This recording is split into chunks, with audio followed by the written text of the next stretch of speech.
IAS ज्ञान by doctor GGS के सभी देखने वाले भाइयों बहनों को मेरा नमस्कार। आज सुप्रीम कोर्ट के जो वक्फ अमेंडमेंट एक्ट पर जो फैसले हुए हैं, आज उसका जिक्र करेंगे। आपको याद होगा कि 22 मई 2025 को जो मेरा एक वीडियो था, उसमें बहुत डिटेल में वक्फ अमेंडमेंट एक्ट जो 2025 भारत सरकार ने, पार्लियामेंट ने पास किया था, उसके अगेंस्ट रिट में गए थे अपोजिशन के लोग और वकील लोग, कई चीज़ें रखी थी वक्फाई यूज़र ख़ास तौर से। और उस पर ये भी था कि गवर्नमेंट प्रॉपर्टी और मुस्लिम, प्रैक्टिसिंग मुस्लिम का और नॉन मुस्लिम को वक्फ काउंसिल में रखने का, ये सब लिए गए थे। तो उस पर जो अल्टीमेटली सितंबर 25 में chief justice of India justice BR Gavai और जस्टिस AG मसी ने अपना फैसला सुनाया। तो उसमें अब हम सारे वो फैसले जो पार्लियामेंट किए थे वही रहेंगे, जो यहाँ डिस्कस हो रहे हैं सिर्फ वो चेंजेस किए हुए हैं। इससे पहले कि मैं आगे बढ़ूं, मैं धन्यवाद देना चाहूँगा अपनी सोशल बस टीम को, जो ये इसके स्लाइड्स तैयार करते हैं मेरे डेटा के अनुसार। और मैं आपसे रिक्वेस्ट करूँगा कि आपको जैसे बहुत लाइक करते आए हैं और सब्सक्राइब करते आए हैं, तो इस चैनल को अगर सब्सक्राइब नहीं किया, सब्सक्राइब करें, लाइक कर लीजिए। और जो दूसरे लोग कॉम्पिटिटिव एग्जामिनेशन में बैठ रहे हैं, उनके साथ शेयर भी कर लीजिए। तो अब शुरू करते हैं कि वो प्रोविज़न्स जो सुप्रीम कोर्ट ने स्टे कर दिए हैं, यानी कि जो पार्लियामेंट ने फैसला लिया था उस पर उन्होंने स्टे कर दिया है। एक पहला है section 3R small r। Section 3R में कि प्रैक्टिसिंग मुस्लिम जो 5 साल से प्रैक्टिसिंग मुस्लिम है, वही प्रॉपर्टी वक्फ कर सकता है।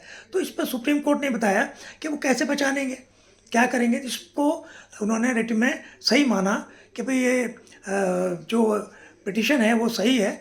तो जब तक प्रैक्टिसिंग मुस्लिम की डेफिनेशन नियमों के तहत भारत सरकार डिफाइन नहीं करती, जब तक ये प्रैक्टिसिंग मुस्लिम वाला क्लॉज स्टे रहेगा, पॉज रहेगा। दूसरा था सेक्शन 3C, जिसमें गवर्नमेंट प्रॉपर्टी का ऑटोमेटिक डी रिकॉग्निशन। तो उन्होंने कहा ये सब आर्बिट्रेरी है कि कलेक्टर जो है अपने आप ही ये बताएगा कि प्राइम फेसाई गवर्नमेंट लैंड पर बनी है ये वक्फ प्रॉपर्टी, और उसका सबसे पहले उसको डी रिकॉग्नाइज करेगा, पोजीशन ले लेगा, उसके बाद इंक्वायरी करेगा। कहते हैं ये वायलेशन ऑफ जुडिशरी और एग्जीक्यूटिव का मर्जर, यानी ओवर रीच है।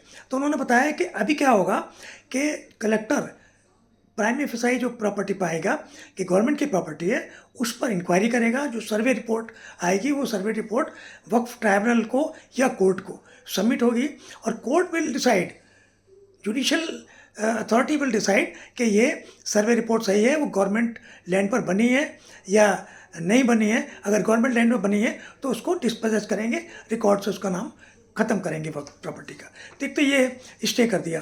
दूसरा एक स्टे कर दिया उन्होंने कि इसमें जो भी मुस्लिम वगैरह का वो वही रहेगा, लेकिन उसमें कुछ चेंजेस किए हैं, वो मैं बता देता हूँ आपको।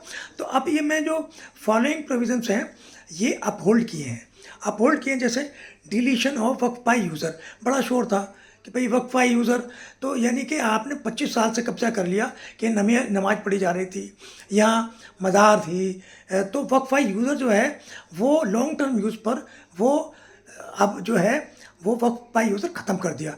लेकिन ये फ्यूचर के लिए ख़त्म किया है, लेकिन जो प्रॉपर्टी ऑलरेडी वक्फ के रिकॉर्ड पर हैं, एक्ट के पास होने पर, वो वक्फ की प्रॉपर्टी रहेंगी जब तक के उसमें कोई डिस्प्यूट ना हो। जैसे कि क्लॉज में दिया हुआ है, आप मेरे पुराने वाले वीडियो में देख लें। तो एक तो वो काबिज अगर है तो वो वक्फा यूज़र क्लॉज ही ख़त्म कर दिया फ्यूचर के लिए। एक है ASI मोनूमेंट्स। उन्होंने बताया कि जो हेरिटेज का प्रिजर्वेशन के लिए ये ज़रूरी है कि जो ASI प्रॉपर्टी है उसमें वक्फ को नहीं माना जाएगा। ये इसमें बहुत इन्होंने वो किया था, क्योंकि बहुत सी प्रॉपर्टीज़ हैं, जामा मस्जिद है, ये वक्फ प्रॉपर्टी 100 साल से ऊपर, उनको सबको जो है उन्होंने कहा ASI की अगर प्रॉपर्टी है तो हेरिटेज में वो वापस आएगी वक्फ से उसका नाम कट जाएगा। एक सेक्शन 3 में ट्राइबल लैंड, अब ट्राइबल लैंड पे भी अगर वक्फ डिक्लेयर कर दिया इन्होंने, उसको भी नहीं माना जाएगा। ये ट्राइबल प्रोटेक्शन का क्लॉज उन्होंने लगाया, welfare clause for vulnerable community. तो वो बताया कि अगर ट्राइबल लैंड पर वक्फ है तो वो खारिज होगा, लेकिन वही इंक्वायरी होगी, सब कुछ होगा और ट्राइब्यूनल या कोर्ट करेगा। एक नॉन मुस्लिम वाला क्लॉज था, तो नॉन मुस्लिम वाले में ओके किया इन्होंने कि नॉन मुस्लिम ज़रूरी है, क्योंकि कभी कभी जो राशिद अली बेग का केस याद होगा कि इंटरेस्टेड पर्सन, अब एग्रीव्ड पर्सन आ गया, तो एग्रीव्ड पर्सन जब आया तो नॉन मुस्लिम की प्रॉपर्टी भी ये वक्फ में जाएगी, तो ट्राइब्यूनल में जाना पड़ेगा। तो उन्होंने बताया कि ठीक है, 4 मैक्सिमम जो है वो नॉन मुस्लिम हो सकते हैं, 22 अगर की काउंसिल है, वक्फ काउंसिल अगर सेंट्रल वक्फ काउंसिल 22 के होंगे, 4/22 का रेशो है। और स्टेट बोर्ड जो है उसमें मैक्सिमम 3 नॉन मुस्लिम हो सकते हैं 11 लोगों में, लेकिन मेजोरिटी मुस्लिम की रहेगी। और CEO जो है, चीफ एग्जीक्यूटिव ऑफिसर, वो मुस्लिम ही जनरली रहना चाहिए। और अभी भी जैसे PCS और IAS में CEO जो है वो हमारे मुस्लिम जो PCS IAS अफसर होते हैं उनको बना देते हैं। अब देख लेते हैं कि इसका स्टेटस क्या है आज की डेट में। तो एक तो ये था कि ऑपरेटिव प्रोविजन रजिस्ट्रेशन अंडर उम्मीद portal ASI protection tribal land it is operational. दूसरा है सस्पेंडेड इम्प्लीमेंटेशन 3R, वो मैंने बता दिया प्रैक्टिसिंग मुस्लिम का, वो सस्पेंडेड है। अब इसमें पोर्टल पर एक्टिव रजिस्ट्रेशन ऑनगोइंग है, 6 जनवरी तक शायद उसकी डेट थी। तो वक्फ ट्राइब्यूनल को पावर दे दी गई टू ग्रांट डेडलाइन एक्सटेंशन। तो अगर एक्सटेंशन किसी को चाहिए, अभी तक किसी ने अप्लाई नहीं किया, शायद वेस्ट बंगाल में अप्लाई करें, तो जिन्होंने नहीं किया तो ट्राइब्यूनल को ही पावर है कोई डेट, तो जो नई प्रॉपर्टी दर्ज हुई है उसको वक्फ में शामिल नहीं किया जाएगा।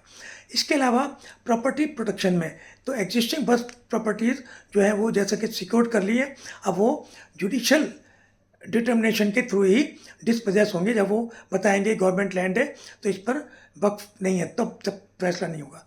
ट्राइब्यूनल अथॉरिटी को जो है वक्फ ट्राइब्यूनल को पावर दे दी है to adjudicate upon property dispute, तो गवर्नमेंट लैंड पर जैसे। तो ये है, बाकी और कोई चेंजेस नहीं है। तो बाकी जो मेरा वक्फ अमेंडमेंट वाला जो वीडियो है बिल्कुल वैसा का वैसा ही, सिर्फ ये उसमें ऐड कर लीजिए। थैंक यू, नमस्कार।